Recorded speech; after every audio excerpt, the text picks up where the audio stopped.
En 2014, Biodos a débuté la commémoration du centenaire de la Première Guerre mondiale avec une reconstitution de la mobilisation générale dans le village. 4 ans plus tard, le dernier opus de ces journées mémorielles était évidemment consacré à l'armistice, avec toujours la vie des habitants de la commune comme point d'ancrage. On a travaillé principalement sur les archives communales et départementales pour essayer de créer un souvenir commun aux biodossais, c'est-à-dire un grand-père, peut-être même un père, un grand-oncle, quelqu'un qui est parti à un moment donné et dont on ne sait plus rien parce que la mémoire ne s'est pas transmise forcément. Donc on a transformé effectivement le centenaire en quelque chose de biodossé pour amener aussi un peu de ce qui se passait au front dans une commune qui était à l'arrière. Et petit à petit, avec les années, on est parti de Biodos et on a travaillé aussi sur le Seignance avec d'autres associations qui nous ont apporté des contributions différentes. Donc c'est vrai que ça permet aux gens, quand ils entrent, de toute façon on le voit chaque année, c'est la même façon de faire. Ils entrent et ils vont d'emblée au mur des biodossés. C'est l'endroit qu'ils visitent en premier lieu.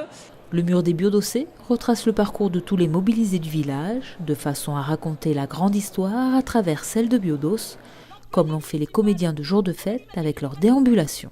Et nous avons même rencontré certains d'entre vous. Vos ancêtres se sont même déplacés pour nous livrer leurs secrets et vous adresser une lettre. C'est une création spécialement faite pour la ville de Biodos, puisqu'on est resté, comme le disait Alaya, une semaine ici, qu'on a rencontré, comme on le dit dans le spectacle, des gens, des habitants de Biodos qui nous ont raconté leur vie, leurs souvenirs, leur passé, leurs ancêtres. On nous a aussi donné énormément de matière en amont, donc sur tous ces appelés de Biodos lors de la guerre 14-18 et avec tout ça on a créé donc cette déambulation. Dans sa famille, ils sont tous blonds aux yeux bleus. Son grand-père, Maurice Becker, était allemand, du 2e régiment. C'est lui qui a sauvé sa grand-mère en la sortant du couvent. Il est enterré ici, mais Caroline ne sait pas grand-chose de lui.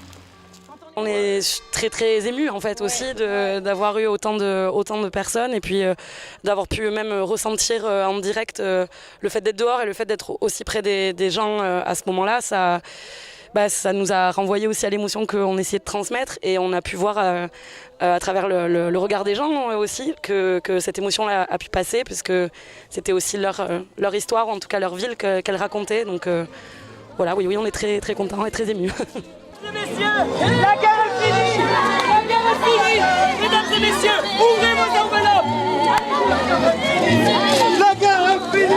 La guerre est finie! Aujourd'hui, c'est le final. Bon, on est très heureux. On a eu beaucoup de monde. On avait hier soir pour le vernissage les élus des collectivités autour de nous, le président de l'Interco. On avait même madame la sous-préfète qui était là. Qui nous a fait l'honneur de venir sur ce vernissage d'expo. Donc voilà, c'est vrai qu'on est ravis.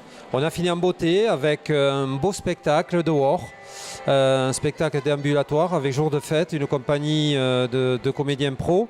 On a passé un excellent moment et c'est vrai que bon, les biodossés et des gens d'ailleurs, il y a des Bayonnais qui sont là et qui m'ont dit, il y a des Tarnosiens, il y a des Saint-Martinois, il y a des gens de partout et on est très heureux. On avait ce soir au spectacle plus de 250 personnes. Pendant 5 années, le comité Biodossé du centenaire a commémoré avec émotion et passion cette grande guerre, à l'image de ce dernier temps fort avant de clore ses journées mémorielles par un bal populaire.